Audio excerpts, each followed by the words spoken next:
Hello friends, నేను మీ Dharani. Welcome back to our channel princess Hayanshi. ఈరోజు మన ఛానల్లోని రెసిపీ వచ్చేసి పచ్చి బఠానీ కర్రీ అండి. పచ్చి బఠానీ గ్రేవీ అని కూడా చెప్పవచ్చు. ఇదైతే మార్నింగ్ టిఫిన్లోకి చేసుకున్నట్లయితే కనుక ఆఫ్టర్నూన్ లంచ్కి కూడా ఇదే తినేవచ్చు అండి. చాలా చాలా బాగుంటుంది. ఇదైతే పూరీలోకి, చపాతీలోకి, వైట్ రైస్, బగారా రైస్ ఎందులోకైనా చాలా టేస్టీగా ఉంటుంది. ఇంకా ఇది ఎలా చేసుకోవాలనేది ఈ వీడియోలో చూసిద్దాము. వీడియోలోకి వెళ్ళిపోయే ముందు ఒక చిన్న రిక్వెస్ట్ అండి, మన ఛానల్ని ఎవరైనా కొత్తగా చూసేవాళ్ళు ప్లీజ్ సబ్స్క్రైబ్ చేసుకోండి. అలాగే బెల్ ఐకాన్ని కూడా క్లిక్ చేయండి. ఇంకా లేట్ చేయకుండా వీడియోలోకి అయితే వెళ్ళిపోదాము. చాలా టేస్టీగా ఉంటుంది. చేసుకోవడం కూడా చాలా చాలా ఈజీ అన్నమాట.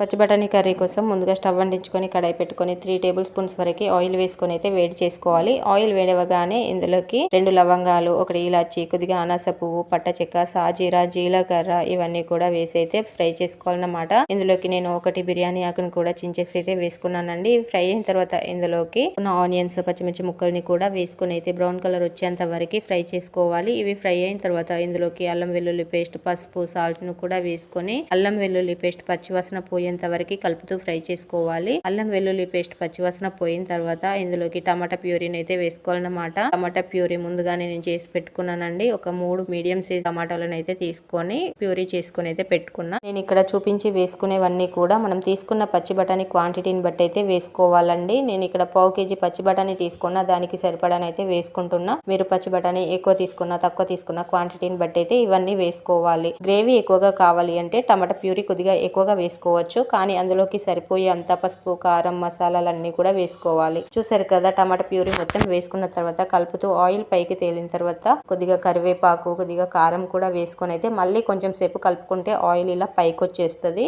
ఆయిల్ పైకి వచ్చేసిన తర్వాత పచ్చి బఠానీలు అయితే ఇందులో వేసుకోవాలి. బఠానీలు డైరెక్ట్ గా వేసుకోకూడదు.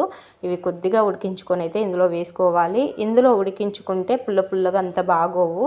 ఈ గ్రేవీ అంతా కూడా మంచిగా ఆయిల్ పైకి తేలిన తర్వాత ఉడికించుకున్న పచ్చి బఠానీలు ఇందులో వేసుకొని ఒకసారి కలుపుకోవాలి. ఇంకా ఇందులోకి 1 టీ స్పూన్ వరకు పచ్చి ధనియాల పౌడర్ వేసుకొని ఒకసారి కలుపుకొని 2 మినిట్స్ వరకు మూత ఉంచి తీసామంటే కనుక మనకి పచ్చి బఠానీ గ్రేవీ, పచ్చి బఠానీ కర్రీ అయితే రెడీ అయిపోయినట్లేనండి. ఇప్పుడు దీన్ని ఒకసారి కలుపుకున్న తర్వాత లాస్ట్ లో కొత్తిమీర చల్లుకొని మళ్ళీ ఒకసారి కలుపుకొని సర్వ్ చేసుకోవడమే.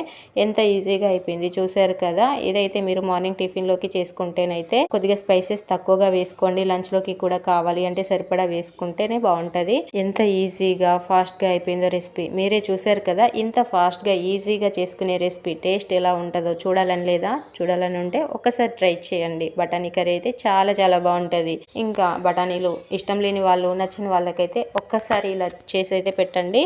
మళ్ళీ మళ్ళీ కావాలని ఎంత బాగుంటుంది. ఇదైతే ఒకసారి ట్రై చేసిన తర్వాత ఎలా ఉంది అనేది నాకైతే కామెంట్ చేయండి. మీకు ఈ వీడియో నచ్చినట్లయితే కనుక ప్లీజ్ ఒక లైక్ చేయడం మాత్రం అస్సలు మర్చిపోవద్దు. అలాగే మన ఛానల్ని సబ్స్క్రైబ్ కూడా చేసుకోండి.